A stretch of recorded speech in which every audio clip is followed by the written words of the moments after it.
Welcome back to step 5 out of the total 9 steps of our TPbenchmark software regarding the single check.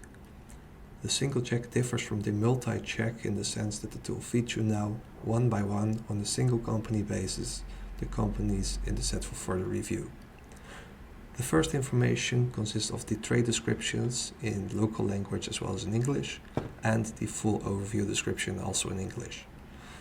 Please note that the descriptions include the highlights referring to the parameters. In this case, the company is a subsidiary, indicating that the company is part of a group and can be rejected in the trade description for that parameter.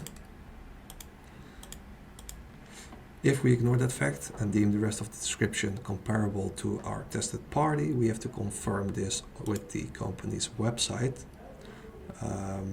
Note that TPbenchmark incorporates, by making automatic screenshots, the company's websites into the tool, and it also translates the corresponding descriptions into English. Note again the parameters for additional guidance. Now suppose we can accept the company based on the About Us page. We can mark this page as decisive for our decision and accept the company with a corresponding comment. In another scenario, if there would be no website available, we could search the company's name on Google, make a screenshot as evidence that there is no website available, and upload the screenshot in the tool. Or we could go directly to the company's website for additional support of the functions and the comparability of the company.